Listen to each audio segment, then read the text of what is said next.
the gaming Muso is a proud member of the Ministry of Retro Gaming.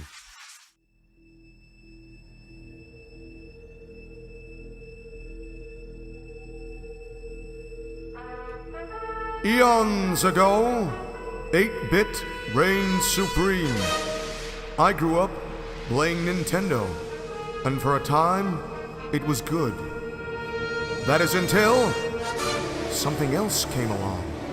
Something that would change the face of the video games industry, made by a company that would change my life forever, and bring it into the glorious era of 16-bit gaming. Sega, purveyors of fine video games featuring fast-moving blue hedgehogs. And the Sega Megadrive / Genesis, released in Japan on the 29th of October 1988. 2 years later, it was released over here in the UK. I first experienced the Megadrive at a friend's house, and when I did, my mind was completely blown.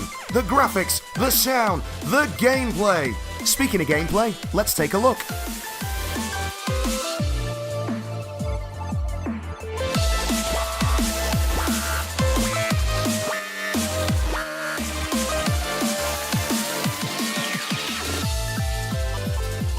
But you don't need me to tell you about the Sega Mega Drive, but you might need me to tell you about this.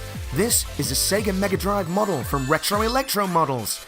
It is a scale model of the console we all know and love, and has been officially licensed by Sega. And I was lucky enough to buy one at Doncaster Gaming Market, where I also interviewed the creator. If you're wondering why I'm holding a miniature Sonic the Hedgehog cartridge, it's not because I've all of a sudden become a giant.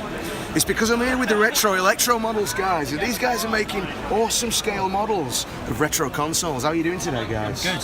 So we're here at Doncaster Gamers Market, and I can't even look at it. It's beautiful. It's absolutely beautiful.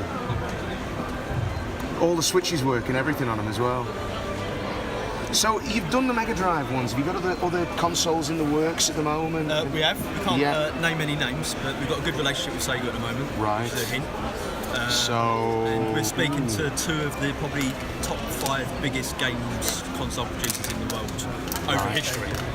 So there's scope there. And someone stuck a Raspberry Pi in one recently, didn't they? Yeah, they did. Yes. Yeah. And they even got the game loading from the RFID. From the actual.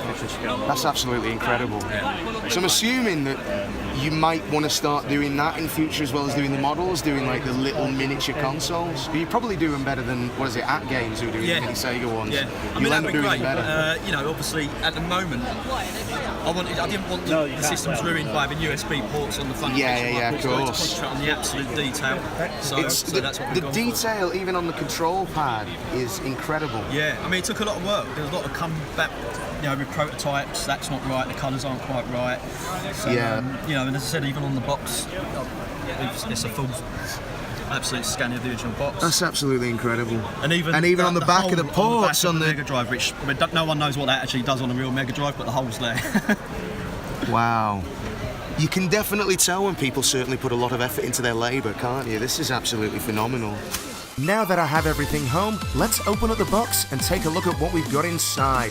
And the box is very high quality to begin with, so let's have a look. We get a miniature Mega Drive box, the controller, a stand to put the Mega Drive console on, a miniature version of Sonic the Hedgehog, which I absolutely love, and the console itself. So let's get everything out the box and assembled.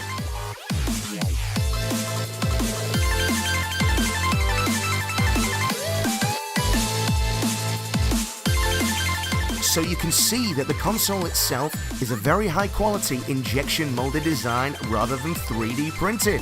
And they've tried to get everything right here, including all the ports on the back and a slot on the top where you can fit your miniature version of Sonic the Hedgehog. I absolutely love this. And then you can flip the fully movable switch and push the volume up to 10 and game till your heart's content. Well, you can't really game on it. It's a model. But you can look at it and admire it. Look how fantastic it is!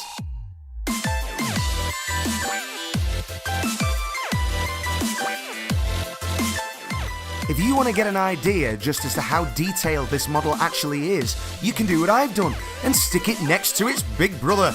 Now, I will point out, this video has not been sponsored by Retro Electro Models. I actually purchased this, and you should too, because it's bloody brilliant! This thing is absolutely brilliant. I'm really happy that I actually managed to pick up one from its initial run as well. And like I showed you in the video before, you can see just exactly how much attention to detail has gone into designing this. The little cartridge with the labels on, just getting all the ports and everything, movable switches. If you're a fan of the Sega Megadrive, you own the console, you want something to commemorate it, something that's had a lot of things, a lot of effort put into it, I highly recommend that you get one of these. If you want to check out Retro Electro Models, I shall leave some links below. You know how to do all that. Go and check them out, guys. Brilliant product, very well made, and it'll be brilliant if you like to collect things like this, which I do. This is taking pride of place on my studio monitors so I can look at it when I'm editing videos and when I'm playing games. And as always, guys, this video was made possible thank you to my wonderful supporters on Patreon. So I'd like to say a big thank you to Scoravensis, Benching and Gaming, Dr. Nerd, Viva La Fletch, Greg and Julie Lindsay, Martin Harder, Pixels Limited, Taz Dodge, and That Retro Video Gamer. Thank you for your support, guys. You all absolutely rock.